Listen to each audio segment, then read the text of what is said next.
లక్ష్యం సమాజైతే మానస ముందుగా హెడ్లైన్స్. వైఎస్ఆర్ కాపు నేస్తం కార్యక్రమాన్ని ప్రారంభించిన ఏపీ ముఖ్యమంత్రి నవరత్నాలు అమలు చేసి తీరుతామన్న వైఎస్ జగన్మోహన్ రెడ్డి. తెలంగాణ పురపాలక శాఖ వార్షిక ప్రగతి నివేదికల విడుదల. పట్టణాలు పురోగతి సాధించేందుకు పౌరుల భాగస్వామ్యం అవసరమన్న మంత్రి కె తారక రామారావు. కరోనా లక్షణాలుంటేనే పరీక్షలు చేయించుకోండి విన్నవించిన తెలంగాణ ఆరోగ్య మంత్రి ఈటెల రాజేందర్.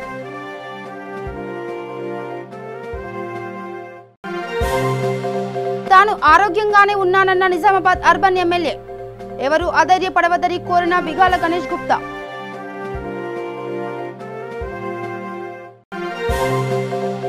ఎంపీ రఘురామకృష్ణంరాజుకు వైసీపీ షోకాజ్ నోటీసులు. పార్టీ అధినేతను పల్లెత్తు మాట కూడా అనలేదన్న రఘురామకృష్ణంరాజు. గురజాల డివిజన్ పరిధిలో ఇల్లు లేని ప్రతి పేదవారికి ఇళ్ల స్థలాలు జూలై 8 నాటికి అందిస్తామని స్పష్టం చేసిన గురజాల ఆర్డీఓ పార్థసారథి. ఇక డీటెయిల్స్కి వెళ్తే తాడపల్లి సీఎం క్యాంపు కార్యాలయం నుండి వైఎస్ఆర్ కాపు నేస్తం కార్యక్రమాన్ని రాష్ట్ర ముఖ్యమంత్రి YS Jaganmohan Reddy video conference ద్వారా ప్రారంభించారు. కాపు, తెలగ, ఒంటరి మరియు బలిజ కులాలకు చెందిన 45 నుండి 60 సంవత్సరాల మధ్య వయసు గల మహిళా లబ్ధిదారులకు ఈ పథకం ద్వారా మొదటి విడత ఆర్థిక సహాయం చేయనున్నారు. ఈ కార్యక్రమంలో భాగంగా డిప్యూటీ సీఎం ఆళ్ల నాని, మంత్రి బొత్స సత్యనారాయణ, కాపు కార్పొరేషన్ చైర్మన్ జక్కంపూడి రాజా, పొన్నూరు శాసనసభ్యులు కిలారి వెంకట రోషయ్య తదితరులు పాల్గొన్నారు. వాళ్ళ పాత అప్పులకు జమ కాకుండా వాళ్ళకి లాభం జరిగే విధంగా వాళ్ళు నేరుగా వాళ్ళ బ్యాంక్ అకౌంట్లలోకి డబ్బులు ఇవ్వగలిగే గొప్ప మార్పుతో ఈ సంవత్సర కాలం, ఈ 13 నెలల కాలం పరిపాలన సాగింది.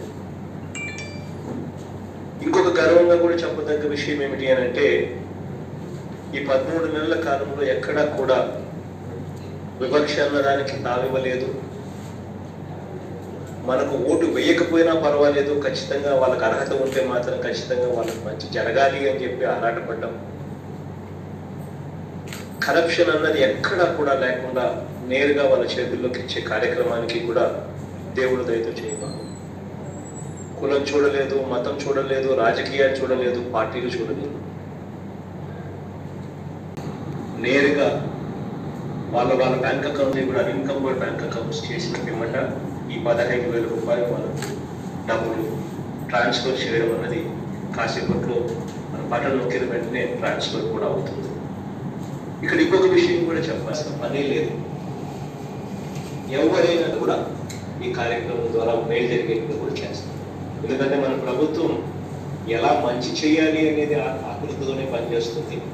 సాచ్యురేషన్ పద్ధతిలో ఎవరు నమోదు చేసుకోమని చెప్పి అందరికీ కూడా తెలియజేస్తాం. ఒకసారి కరోనా టైంలో వడ్డీ లేదు, నేను డ్వాక్రా మహిళంతా మా ఊరు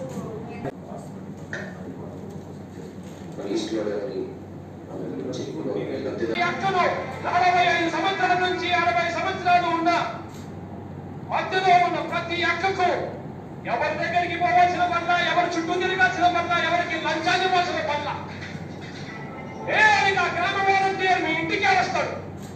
వచ్చి అక్క చేతిలో 75,000 ఆ డబ్బులు ఉచితంగా ఇస్తామని చెప్పి హామీ ఇస్తా ఉన్నారు మీ అందరికీ. తెలంగాణ పురపాలక శాఖ వార్షిక ప్రగతి నివేదికను పురపాలక శాఖ మంత్రి కె తారక రామారావు ప్రగతి భవన్లో విడుదల చేశారు. మంత్రులు తలసాని శ్రీనివాస్ యాదవ్, ఎర్రబెల్లి దయాకర్ రావుతో పాటు పలువురు ప్రజాప్రతినిధులు, పురపాలక శాఖ ముఖ్య కార్యదర్శి అరవింద్ కుమార్, ఇతర విభాగ అధిపతులు ఈ కార్యక్రమంలో పాల్గొన్నారు. గత సంవత్సరం కాలంగా పురపాలక శాఖ తరఫున చేపట్టిన వివిధ కార్యక్రమాలకు సంబంధించిన పురోగతిని ఈ కార్యక్రమంలో మంత్రి వివరించారు. ఇప్పటికే తెలంగాణ ప్రభుత్వం పట్టణాల రూపురేఖలు మార్చేందుకు గాను ప్రణాళికబద్ధమైన కార్యక్రమాలు చేపట్టిందని, ముఖ్యంగా నూతన పురపాలక చట్టం ద్వారా పట్టణాలు మార్చాలన్న లక్ష్యంతో ముందుకు పోతుందని తెలిపారు.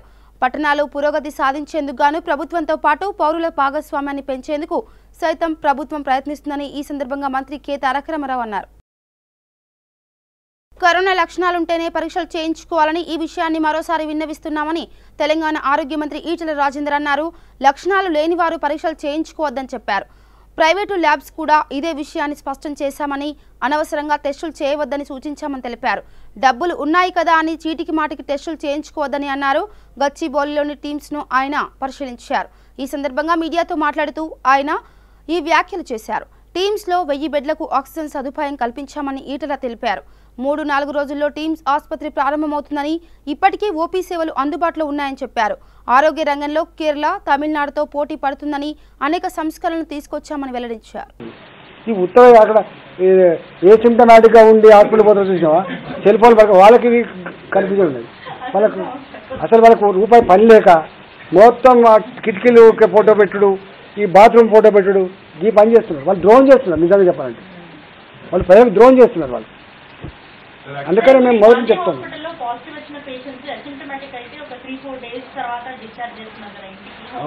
అవును వాళ్ళకి ఈవెన్ వెహికల్ అరేంజ్ చేయట్లేదు. అంటే ప్రత్యక్షంగా మేము అంటే మీడియా సంబంధించిన కొంతమంది పాజిటివ్ వచ్చి అక్కడ ఉన్నప్పుడు ఆటో తీసుకొని వెళ్ళారు. వాళ్ళ వల్ల వైరస్ స్ప్రెడ్ అవుతుంది కదా అమ్మా. ఇప్పుడు ఇష్యూ ఇవన్నీ అక్కడక్కడ ఒక దాని చిన్న సంఘటన తీసుకొచ్చి జిల్లా ఇచ్చి చెప్పకండి.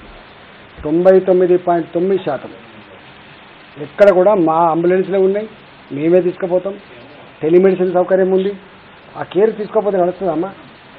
ఇట్లే అన్నారు. ఇప్పుడు టెస్టులు చేస్తున్నామని చెప్పి ప్రచారం చేసిండ్రు, కానీ మీరనే చెప్పినా కనీసం మాకు టెస్టులు చేస్తున్నారు గవర్నమెంట్ అని చెప్పినా మీరు చెప్పండి.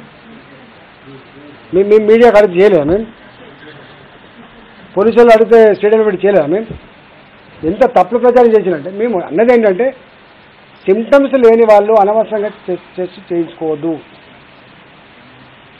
అది మంచిది కాదు. పోనీ ఇలా పాజిటివ్ రాలేదు నీకు, మళ్ళీ 2 రోజుల తర్వాత రాలేదు, నమ్మకం ఉందా? కొంతమంది ఏమనుకుంటారంటే హెచ్ఐవి పేషెంట్ అయితే ఏమైనా ఒకసారి హెచ్ఐవి రాకపోతే జీవితాలు రానట్టుగా. అరే ఇది గంట మారుతుంది. ఇది ఎంత అన్యాయం అంటే ఇప్పుడు ఇవాళ నాకు పాజిటివ్ రాలేదు, రేపు రాలేదని గ్యారంటీ ఉందా? కొంతమంది ఏమనుకుంటారంటే ఒకసారి రూల్ అవుట్ చేసుకుందాం. ఏం రూల్ అవుట్ చేసుకుంటాం? రోజు చేసుకోవాలి అట్లయితే. మరి బ్యాడ్ అండి, అది బ్యాడ్. అది అంటే ఇప్పటికి ఎందుకో అర్థమైతే లేదు. అంటే ఇది ఇంత పెద్ద ఇష్యూని డైల్యూట్ చేసి అసత్య ప్రచారం చేసి ప్రజల్ని ఇబ్బంది పెడుతున్నారు. గుర్తుపెట్టుకోండి, ఏదో జరిగిపోతున్నట్టుగా, ఏదో కొంపలు మునిగిపోతున్నట్టుగా చేస్తున్నారు. నేను హైదరాబాద్ ఉన్న ప్రజలకు ఒకటి విజ్ఞప్తి చేస్తున్నా ఈ సందర్భం మీ ద్వారా. మీరు చెప్పండి, మీకు ఎక్కడ సిమ్టమ్స్ ఉన్నా ఫస్ట్ హాస్పిటల్ రండి. మా డాక్టర్లు తప్పకుండా మీకు ఏముందో చెక్ చేస్తారు. మీ సారీ ఉందా, ఐఎల్ఐ ఉందా, జ్వరం ఉందా, కరోనా ఉందా, దాన్ని బట్టి మేము చేస్తాం. మేము ఎంత ఖర్చు అయినా పెట్టి మీ ప్రాణాన్ని కాపాడేటువంటి ప్రయత్నం చేస్తున్నప్పుడు ఎందుకండి ఇన్ని రకాల కన్ఫ్యూజన్స్? వాళ్ళ మాటలు వీళ్ళ మాటలు నమ్మకండి. హైదరాబాద్, ఎస్పెషల్లీ హైదరాబాద్, నేను పట్టణాలలో నుంచి వెళ్ళి పల్లెలకు ఎక్కడైనా వ్యాపిస్తాను తప్ప మా దగ్గర ఒక ఊరుంది, ఆ ఊరి పేరు మల్యాల. ఒక డాక్టర్ కరోనా వచ్చింది, కానీ ట్రీట్మెంట్ ఇచ్చిండు తెలుసుకోకుండా. ట్రీట్మెంట్ ఇస్తే ఒక 21 మందికి వచ్చింది. అంటే పల్లెలలో ఇప్పటిదాకా ప్రశాంతంగా ఉన్నాయి. పల్లెలో ఎక్కడ కూడా పాజిటివ్ లేదు పెద్దగా.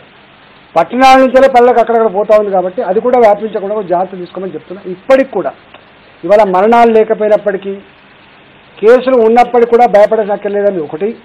రెండోది, ఈ మాత్రం పాజిటివ్ లేకుండా కూడా జాగ్రత్త తీసుకోమని చెప్పి నేను విజ్ఞప్తి చేస్తున్నాను. ఎవరి జాగ్రత్త వాళ్ళకు తీసుకోమంటున్నాం. పండితులకు విఘాతం కలగకుండా, ఇతరులకు ఇబ్బంది పెట్టకుండా, అనవసర భయాందోళనకు గురి కాకుండా కొంత ప్రివెంటివ్ మెజర్స్ తీసుకోమని చెప్తున్నాం. నిజామాబాద్ అర్బన్ ఎమ్మెల్యే బిగాల గణేష్ గుప్తాకు కరోనా పాజిటివ్ వచ్చిన విషయం తెలిసిందే. అయితే దీనిపై ఆయన అనుచరులు, అభిమానులు, కార్యకర్తలు ఆందోళన చెందుతున్న నేపథ్యంలో స్వయంగా గణేష్ గుప్తా ఓ సందేశం తెలియజేశారు. తాను బాగానే ఉన్నానని, ఎవరు అధైర్యపడవద్దని కోరారు. భగవంతుని కృప, ప్రజల ఆశీస్సులు తనపై చూపిన ప్రేమ, ఆదర అభిమానుల ఫలితంగా త్వరలో తాను చేయించుకోబోయే టెస్ట్లో నెగిటివ్ వస్తుందని ఆశిస్తున్నానన్నారు. త్వరలోనే అందరి ముందుకు వస్తానని, అందరూ తప్పకుండా మాస్కులు ధరించి సోషల్ డిస్టెన్స్ పాటించవలసిందిగా సూచించారు. తనపై చూపించిన ప్రేమకు తెలంగాణ ప్రజలందరికీ, అభిమానులకు, శ్రేయోభిలాషులకు, కార్యకర్తలకు, నాయకులకు కృతజ్ఞతలు తెలియజేశారు. నిజామాబాద్ నగర ప్రజలకు నమస్కారం. గత వారం నాకు కోవిడ్ పాజిటివ్ వచ్చిందన్న సంగతి మీ అందరికీ తెలుసు. ఇప్పుడు నా ఆరోగ్యం నిలకడగానే ఉంది. మీ అందరి ఆశీర్వాదం వల్ల, మీరందరూ చేసినటువంటి పూజల వల్ల, అందరి దేవుళ్ళ ఆశీర్వాదం, దయ వల్ల నా ఆరోగ్యం బాగుంది. మరి ఎవరు కూడా ఆందోళన చెందాల్సినటువంటి అవసరం లేదు. నా మీద ఇంత ప్రేమాభిమానాలతో మీరు చేస్తున్నటువంటి పూజలు ఖచ్చితంగా ఫలిస్తాయని చెప్పి మీ అందరికీ నేను నా తరపున, మా కుటుంబ సభ్యుల తరపున చేతులెత్తి నేను నమస్కరిస్తా ఉన్నా. మరి త్వరలో నేను చేయించుకోబోయేటటువంటి టెస్ట్లో నెగిటివ్ వస్తుందని చెప్పేసి పూర్తి నమ్మకం. మరి ఆ దేవుడి దయతో నేను మీకు చెప్తా ఉన్నా, త్వరలో మీ ముందుకు వస్తానని చెప్పేసి పూర్తి నమ్మకం నాకుంది. మరి అదేవిధంగా మీ అందరూ కూడా నేను ఎంత జాగ్రత్తలు తీసుకున్నప్పుడు కూడా కోవిడ్ బారిన పడక తప్పలేదు. దయచేసి మీరందరూ కూడా మాస్కులు ధరించండి, సోషల్ డిస్టెన్స్ మెయింటైన్ చేయండి, చాలా జాగ్రత్తగా ఉండండి. నాలాగా నిజామాబాద్ నగర ప్రజలు ఎవ్వరు కూడా కోవిడ్ బారిన పడొద్దని చెప్పేసి మీ అందరి తరపున నేను ఆ దేవుణ్ణి చేతులెత్తి నేను వేడుకుంటా ఉన్నా. మరి త్వరలో ఆరోగ్యవంతంగా మీ ముందుకు వస్తానని చెప్పేసి తెలియజేస్తూ జై తెలంగాణ, జై హింద్. వైఎస్ఆర్ కాంగ్రెస్ పార్టీ ఎంపీ రఘురామకృష్ణంరాజుకు సొంత పార్టీ షోకాజ్ నోటీసులు జారీ చేసింది. ఆయన పార్టీ అధిష్టానానికి వ్యతిరేకంగా వ్యాఖ్యలు చేశారని వైసీపీ జాతీయ ప్రధాన కార్యదర్శి విజయసాయిరెడ్డి ఆ నోటీసులో పేర్కొన్నారు. ఏపీ ప్రభుత్వ నిర్ణయాలపై విమర్శలు చేశారని, తాను చేసిన వ్యాఖ్యలన్నింటికీ వారం రోజుల్లోగా సమాధానం ఇవ్వాలని పేర్కొంటూ ఆయనకు షోకాజ్ నోటీసులు జారీ చేసినట్లు వైసీపీ పేర్కొంది. ఈ నోటీసుపై రఘురామకృష్ణంరాజు స్పందించారు. తనకు నోటీసులు అందాయని ఆయన తెలిపారు. తాను ఏనాడు పార్టీని కానీ పార్టీ అధినేతను కానీ చిన్న మాట కూడా అనలేదని చెప్పారు. ప్రజల కోసం చేపట్టిన సంక్షేమ పథకాలు సరిగా అమలు కావడం లేదనే విషయాన్ని సీఎం దృష్టికి తీసుకెళ్లాలనుకున్నానని, అయితే ఆయన అపాయింట్మెంట్ దొరకకపోవడంతో మీడియా ముఖ్యంగా చెప్పానని ఆయన అన్నారు. మీడియా మిత్రులందరికీ నమస్కారం. ఈరోజు మధ్యాహ్నం నాకు మా పార్టీ నుంచి షోకాజ్ నోటీస్ రావడం జరిగింది. చాలామంది నాకు ఫోన్లు చేసి బయట కావాలని, ఇంటికి వస్తామని చెప్తే నేను ఈ కరోనా టైంలో అందరూ ఇక్కడ అసెంబ్లీ అవడం కరెక్ట్ కాదు కాబట్టి జరిగిన దాన్ని క్లుప్తంగా మీకు తెలియజేయటం కోసం నేను ఈ రికార్డెడ్ వెర్షన్ ద్వారా మీ దగ్గరికి వస్తున్నాను. నాకు 18 పేజీల షోకాజ్ నోటీస్ వచ్చింది. అందులో 2 పేజీలు రిటర్న్ షోకాజ్, 16 పేజీలు రకరకాల పేపర్ క్లిప్పింగ్స్. దానికి నన్ను సమాధానం అడగటం జరిగింది. నేను ఎప్పుడూ కూడా, మీరందరూ కూడా మీడియాలో నన్ను ఎప్పుడూ చూస్తూనే ఉన్నారు, ప్రజలందరూ చూస్తూనే ఉన్నారు. నేను మా పార్టీని కానీ మా పార్టీ అధ్యక్షుణ్ణి కానీ ఎన్నడూ నేను పల్లెత్తు మాట మాట్లాడటం అన్నది జరగలేదు. అది ప్రజలందరికీ తెలిసిన సత్యం. ప్రభుత్వంలో ప్రజల మంచి కోసం చేపట్టిన కొన్ని అద్భుతమైన పథకాల్లో అనుకున్నట్టుగా సజావుగా కొన్ని చోట్ల జరగటం లేదు అన్న దాని మీద కొన్ని సూచనలు మా గౌరవనీయులైన ముఖ్యమంత్రి గారి అపాయింట్మెంట్ సకాలంలో దొరకడం వల్ల ఆ కాల పరిమితి దాటిపోకుండా తిరుపతి దేవస్థానం భూముల విషయం కానీ ఇంకా కొన్ని విషయాల్లో నేను మా గౌరవనీయులైన ముఖ్యమంత్రి గారికి మీడియా ముఖంగా తెలియజేయడం జరిగింది. అది ప్రభుత్వానికి సూచన తప్ప పార్టీకి ఎటువంటి సూచన కాదు. పార్టీని ఏనాడు నేను పల్లెత్తి మాట అనలేదు. పార్టీ అధ్యక్షుడి గారిని ఎప్పుడూ కూడా నేను ఏమీ అనలేదు. అదే నేను సవివరంగా ఈ నోటీస్కి రిప్లైగా నేను రేపటిలోగా సమాధానం పంపిస్తున్నాను. నాకు 7 రోజులు సమయం ఇచ్చినప్పటికీ నేను రేపే నా సమాధానాన్ని మా party all India general secretary Vijayasai Reddy గారికి పంపిస్తున్నాను. పంపించిన పిదప మళ్ళీ మీకు తెలియజేస్తాను. Thank you. పెద్దపల్లి జిల్లా రామగిరి మండల కేంద్రంలోని రామగుండం సింగరేణి ఓబీలో పనిచేస్తున్న కాంట్రాక్ట్ కార్మికుల సమస్యలను పరిష్కరించాలని Singareni RG3 area general manager K సూర్యనారాయణకు వినతి పత్రం అందజేశారు. స్థానిక జీఎం ఆఫీస్ ముందు కాంట్రాక్ట్ కార్మికులకు మద్దతుగా యూనియన్ అధ్యక్షులు ధర్నా చేశారు. సింగరేణి ఓబీలలో పనిచేస్తున్న వివిధ సెక్షన్ల కాంట్రాక్టు కార్మికులకు హైపవర్ కమిటీ వేతనాలు ఇవ్వాలని, కనీస సౌకర్యాలు కల్పించాలని కోరారు. ఇప్పటికైనా సింగరేణి యాజమాన్యం స్పందించి కార్మికుల సమస్యలు పరిష్కరించాలని విజ్ఞప్తి చేశారు.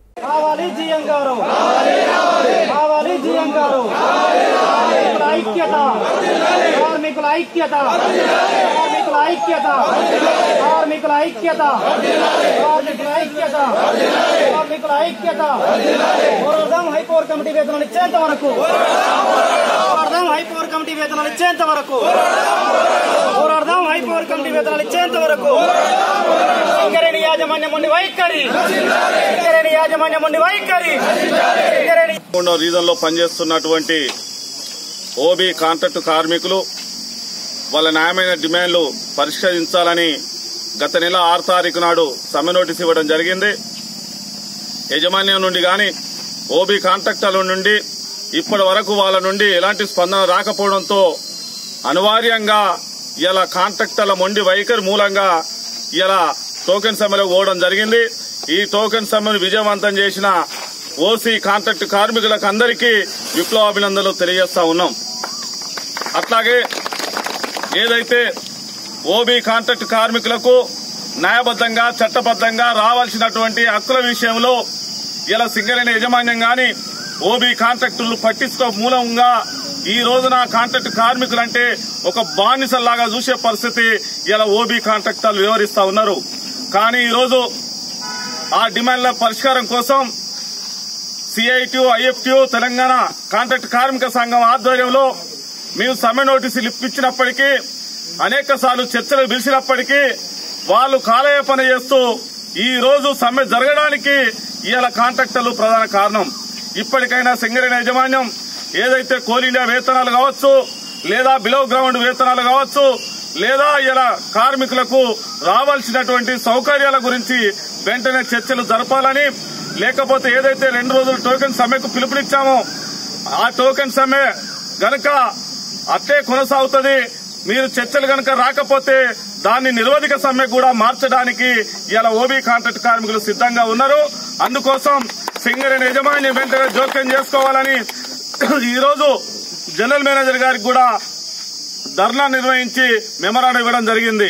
కానీ ఇప్పటికే దాదాపు నెల 20 రోజులు అవుతుంది జనరల్ మేనేజర్ గారికి మెమరాండం ఇచ్చి మీ పైకి పంపించినామని చెప్తా ఉన్నాడు. కానీ ఈ రోజు ప్రొడక్షన్ లో గాని ఉత్పత్తి తీయడంలో గాని పెట్టినంత శ్రద్ధ ఇలా కాంట్రాక్ట్ కార్మికులకు వేతనాలు ఇప్పించే విషయంలో గాని సౌకర్యాలు కల్పించే విషయంలో అంత శ్రద్ధ కనబరచట్లేదు. కాబట్టి ప్రిన్సిపల్ ఎంప్లాయర్ గా జేఎం గారి మీద బాధ్యత ఉంది. కాబట్టి ఇప్పటికైనా చర్చలకు పిలవాలి, యూనియన్ నాయకులను పిలిచి చర్చలు జరిపి ఒక అగ్రిమెంట్ కు రావాలని సందర్భంగా సింగరేణి యాజమాన్యాన్ని కోరుతా ఉన్నాం.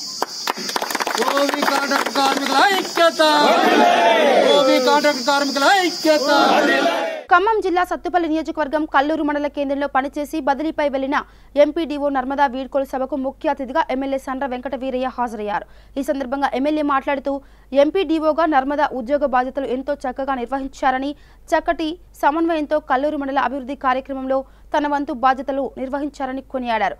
ఇక ముందు కూడా ఇలాగే చక్కగా విధులు నిర్వహిస్తూ మంచి పేరు తెచ్చుకోవాలని ఆకాంక్షించారు. ఈ కార్యక్రమంలో కల్లూరు మండల అధికారులు, టీఆర్ఎస్ పార్టీ నాయకులు, కార్యకర్తలు, అభిమానులు, మండల సర్పంచ్లు, జెడ్పీటీసీ, ఎంపీటీసీలు పాల్గొన్నారు.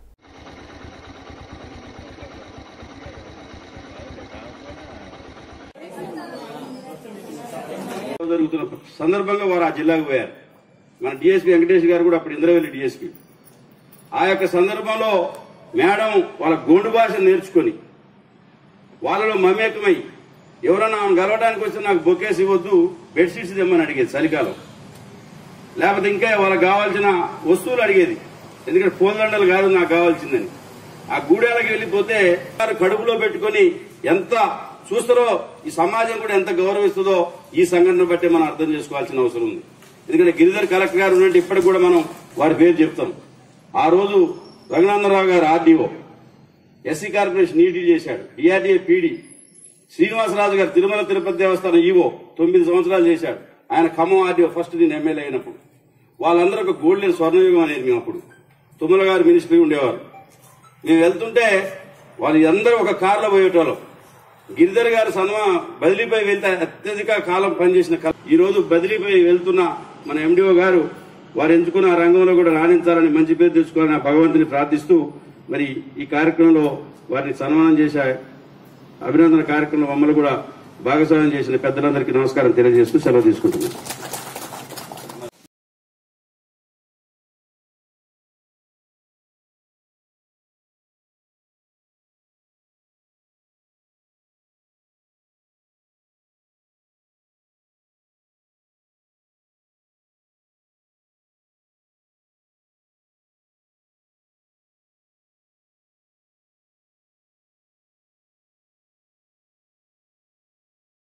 తిరుపతి ఆర్డీఓ కార్యాలయంలో వైఎస్ఆర్ కాపు నేస్తం కార్యక్రమాన్ని ఏపీ రాష్ట్ర ఉప ముఖ్యమంత్రి కె నారాయణస్వామి ప్రారంభించారు. అనంతరం ఆయన మాట్లాడుతూ అర్హులైన వారందరికీ ఈ పథకం ద్వారా ఆర్థిక సహాయం అందజేస్తామని తెలిపారు. ఈ కార్యక్రమంలో తిరుపతి పార్లమెంట్ సభ్యులు బల్లి దుర్గాప్రసాద్, చిత్తూరు పార్లమెంట్ సభ్యులు ఎన్ రెడ్డప్ప, చిత్తూరు తంబలపల్లి శాసనసభ్యులు అరణి శ్రీనివాసులు, ద్వారకానాథరెడ్డి, జిల్లా collector doctor Narayana Bharat Gupta, AJC Chandramouli పాల్గొన్నారు. జగనన్న కాపు నేస్తం కింద రాష్ట్రంలోని 2,36,000 మందికి కాపులకి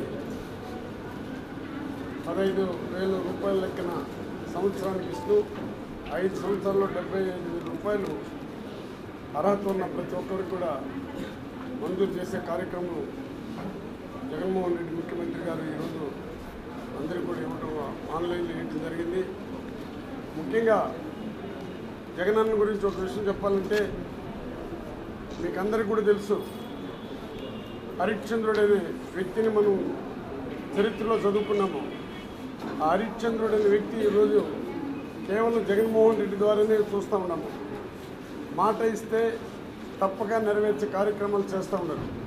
ఆ రోజు కాపు సంఘానికి సంబంధించిన వాళ్ళందరూ కూడా జగన్మోహన్ రెడ్డి పాదయాత్రలో మాకు రిజర్వేషన్ కల్పించండి అంటే ధైర్యంగా ఆ రోజు ఒక మాట అన్నాడు ఆయన. రిజర్వేషన్ కల్పించలేని పరిస్థితిలో ఉన్నాను, ఇది సెంట్రల్ గవర్నమెంట్కి సంబంధించింది, అయినా కాపుల కోసం నేను ఖచ్చితంగా ప్రతి కాపులకు కూడా ఏజ్ బట్టి నేను డబ్బులు ఇస్తానని చెప్పడం, ఈరోజు 45 నుంచి 60 సంవత్సరాల ఏజ్లో ఉన్న ప్రతి కాపు కుటుంబానికి కూడా 15,000 ఇవ్వడం నిజంగా చరిత్రలో సృష్టించినటువంటి వ్యక్తి జగన్మోహన్ రెడ్డి గారు.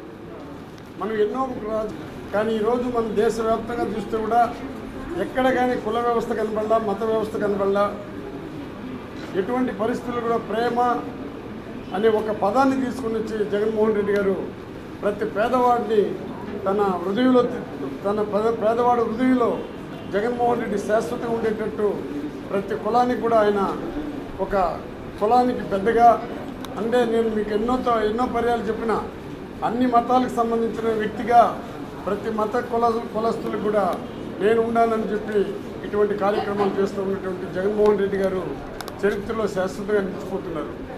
పేదవాళ్ళు ఆర్థికంగా బాగుపడాలి, పేదవాళ్ళు ఇంగ్లీష్ మీడియం చదవాలి, పేదవాళ్ళకి ఉన్నత విద్యలు కావాలి, పేదవాళ్ళు రాజకీయంగా సమానత్వం కావాలని ఒక దృక్పథంతోనే జగన్మోహన్ రెడ్డి ఇన్ని కార్యక్రమాలు అమ్మఒడి దగ్గర నుంచి ఈ రోజు వరకు కూడా కాపులు చెప్తా ఉంటే ప్రతి కాపులు కూడా చాలా సంతోషపడుతున్నారు. కానీ ఈరోజు జగన్మోహన్ రెడ్డి గారు ప్రతి కులస్తులకు కూడా వారికి అండగా నిలబడి ప్రతి ఒక్కరికి కూడా ఆర్థిక సహాయం చేసుకుంటూ ముందుకు పోతున్నటువంటి జగన్మోహన్ రెడ్డిని ప్రజలందరూ కూడా ఆశీర్వదిస్తున్నారు. ప్రతి ఒక్కరు కూడా జగనన్న శాశ్వతంగా ముఖ్యమంత్రిగా ఉండాలి, ఇటువంటి ముఖ్యమంత్రిని మనం ఇంక చూడలేము, వీరు తప్ప ఎవరు మనకు అభివృద్ధి చేయరనే ఆలోచన ప్రతి పేదవాడికి కూడా రావడం జరిగింది. గుంటూరు జిల్లా గురజాల డివిజన్ రూరల్ అర్బన్ పరిధిలో ఉన్న ఇళ్లు లేని ప్రతి ఒక్క పేదవారికి జూలై 8 నాటికి ఇళ్ల స్థలాల పట్టాలు అందించాలని గురజాల ఆర్డీఓ పార్థసారథి ఆదేశించారు. గురజాల డివిజన్లోని ఎంఆర్ఓ, ఎంపీడీఓ సర్వేయర్లతో సమావేశం నిర్వహించారు. ఈ సమావేశంలో ఆర్డీఓ పార్థసారథి మాట్లాడుతూ గురజాల డివిజన్ రూరల్ పరిధిలో 23,698 ఇళ్ల స్థలాల పట్టాలు, అర్బన్ పరిధిలో 9,865, మొత్తం 33,563 మంది మహిళల పేరు మీద పట్టాలు మంజూరు చేయడానికి సిఫార్సు చేయడం జరుగుతుందని తెలిపారు. గురజాల డివిజన్ పరిధిలో ఉన్న గ్రామాల్లో ఇళ్ల స్థలాల కోసం గవర్నమెంట్ స్థలం ఉన్నా లేకపోయినా ప్రైవేటు స్థలాలను కొని ప్రజలకు జూలై 8 నాటికి అందిస్తామని తెలిపారు. 8వ తారీఖు నాటికి మనం భారీ ఎత్తున మన డివిజన్ నుంచి హౌస్ సైట్స్ పట్టాలు డిస్ట్రిబ్యూట్ చేయడానికి చర్య తీసుకోవడం జరుగుతుంది. దానిలో భాగంగా దాదాపు మనకి 23,698 రూరల్లోను, 9,865 మంది అర్బన్లోను, దాదాపు 33,560 మందికి మనం మహిళల పేరు మీద పట్టాలు మంజూరు చేయడానికి సిఫార్సు చేయడం జరుగుతుంది. ఈ మధ్య ఇంకా కొంతమంది కూడా అప్లికేషన్స్ పెట్టారు. దాదాపు మళ్ళీ మనకి దాదాపు ఒక 20,000 దాకా అప్లికేషన్స్ వచ్చినాయి. వాటిని కూడా ప్రిపేర్ చేసి ఆల్రెడీ లేఅవుట్లన్నీ కూడా కంప్లీట్ అయిపోయి కొంచెం వాటిని ఎక్స్టెండెడ్గా డెవలప్మెంట్ చేయమని తహసీల్దార్స్ని, ఎంపీడీఓస్ని ఆదేశించడం జరిగింది. దానిలో భాగంగా కోఆర్డినేషన్ మీటింగ్ ఎక్కడెక్కడ చిన్న హడిల్స్ ఏమన్నా కూడా ఎప్పటికప్పుడు మరి హడిల్స్ని కూడా దాటుకుంటూ మన రేపు జరిగే ప్రోగ్రామ్ సక్సెస్ చేయడానికి ఈరోజు ఎంఆర్ఓస్ను, ఎంపీడీఓస్ను, తర్వాత సర్వేర్స్ని అందరితో కూడా ఈరోజు మీటింగ్ పెట్టి ఒక కోఆర్డినేషన్ మీటింగ్ పెట్టడం. ఏదైనా రేపు 8వ తారీఖు నాటికి మనం హౌసెస్ డిస్ట్రిబ్యూట్ చేయాల్సింది కాబట్టి ఈ నెలాఖరికి, ఈ నెల 30వ తారీఖుకి ఎక్కడైనా అవసరమైన చోట గవర్నమెంట్ ల్యాండ్ లేని చోట ప్రైవేట్ భూమి కూడా కొనేసి డిస్ట్రిబ్యూట్ చేయడానికి రెడీ చేయడం జరుగుతుంది. అట్లా మనకు ప్రైవేట్ భూమి మనకి పిడుగురాల మండలంలో కొన్ని గ్రామాల్లో కావాల్సి వస్తుంది. అవన్నీ కూడా ల్యాండ్ ఎక్విజిషన్ ప్రాసెస్ తీసుకొని 2-3 రోజులు కూడా కంప్లీట్ చేయమని తహసీల్దార్ ఎంపీడీఓస్ కోరడం జరుగుతుంది. ఎక్కడైతే కొత్త లేఅవుట్ కానీ ఎక్కడైతే డెవలప్మెంట్ జరిగిందో దానికి సంబంధించి ఆ లేఅవుట్ ఎస్టేట్ దగ్గర ఎంఆర్ఓని ఎంపీడీఓని కోఆర్డినేషన్ చేసుకొని ఎక్కడైతే లేఅవుట్ ఉందో అక్కడ ఉన్న జంగిల్ క్లియరెన్స్ కానీ ఇంటర్నల్ రోడ్స్ కూడా కంప్లీట్ చేసుకొని ఈ 25వ తారీఖు లోపు కంప్లీట్ చేయమని అందరూ ఎంఆర్ఓస్ని ఎంపీడీఓస్ కోరడం జరుగుతుంది. ఆల్మోస్ట్ అన్ని కూడా కంప్లీట్ అయినాయి. కొద్దిగా ఏంటంటే మనకి ఎక్స్టెన్షన్ అవుతుంది. ఆ ఎక్స్టెన్షన్ కూడా కంప్లీట్ చేయమని అన్నీ కూడా పక్కా లేఅవుట్ చేయడం జరిగింది. చక్కగా అన్నీ కూడా స్టోన్స్ ప్లాంటేషన్ చేసాం. తర్వాత స్టోన్స్ ప్లాంటేషన్ మీద అందులో మెయిన్ రోడ్స్కు రెడ్ కలర్ వేసాం, ఇంటర్నల్ రోడ్స్కు బ్లూ అండ్ బ్లాక్ కలర్స్ వేసాం, దాని మీద నెంబర్స్ కూడా వేసాం. బెనిఫిషియల్ లిస్ట్ అన్నిటి కూడా మేము గ్రామ పంచాయతీల్లో పబ్లికేషన్ చేయడం జరిగింది. అర్హుల యొక్క జాబితాను కూడా గ్రామ పంచాయతీలో పబ్లికేషన్ చేయడం జరిగింది. అనర్హులు అంటే కాదు చాలామంది కూడా అప్లికేషన్ పెట్టారు. ఎందుకంటే ఆల్రెడీ వాళ్ళు ఏంటంటే గతంలో హౌసింగ్ లోన్ కింద కవర్ అయిన వాళ్ళని తొలగించడం, అనర్హులు మాత్రం తొలగించడం జరిగింది. అది దయచేసి అర్థం చేసుకోవాలి. అర్హులైన ప్రతి ఒక్కరు కూడా ఇవ్వడం జరిగింది.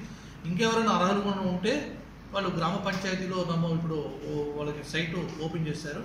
దాంట్లో నమోదు చేసుకొని వాళ్ళకి 90 రోజుల్లోపు పట్టాలు మంజూరు చేయమని ముఖ్యమంత్రి గారు ప్రీతం ఆదేశించారు. కాబట్టి ఇది ఒక కంటిన్యూ ప్రోగ్రాము. ఇప్పటివరకు రేపు జూలై 8వ తారీఖుకి మనం ఈ దాదాపు 33,563 మంది బెనిఫిషరీస్కి మన పట్టాలు మంజూరు చేయడం జరిగింది. ఇక బులెటిన్ ముగించే ముందు హెడ్లైన్స్ మరోసారి. వైఎస్ఆర్ కాపు నేస్తం కార్యక్రమాన్ని ప్రారంభించిన ఏపీ ముఖ్యమంత్రి, నవరత్నాలు అమలు చేసి తీరుతామన్న వైఎస్ జగన్మోహన్ రెడ్డి. తెలంగాణ పురపాలక శాఖ వార్షిక ప్రగతి నివేదికల విడుదల. పట్టణాలు పురోగతి సాధించేందుకు పౌరుల భాగస్వామ్యం అవసరమన్న మంత్రి కె తారక రామారావు. కరోనా లక్షణాలుంటేనే పరీక్షలు చేయించుకోండి, విన్నవించిన తెలంగాణ ఆరోగ్య మంత్రి ఈటెల రాజేందర్.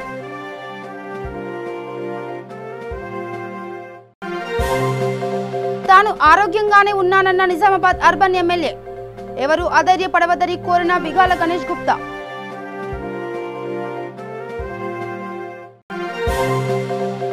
ఎంపీ రఘురామకృష్ణంరాజుకు వైసీపీ షోకాజ్ నోటీసులు. పార్టీ అధినేతను పల్లెత్తు మాట కూడా అనలేదన్న రఘురామకృష్ణంరాజు. గురజాల డివిజన్ పరిధిలో ఇల్లు లేని ప్రతి పేదవారికి ఇళ్ల స్థలాలు జూలై 8 నాటికి అందిస్తామని స్పష్టం చేసిన గురజాల ఆర్డీఓ పార్థసారథి. ఇవి బులెటిన్ అప్డేట్స్. చూస్తున్న నుండి V3 న్యూస్. లక్ష్యం సమాజ్ అయితే నమస్కారం.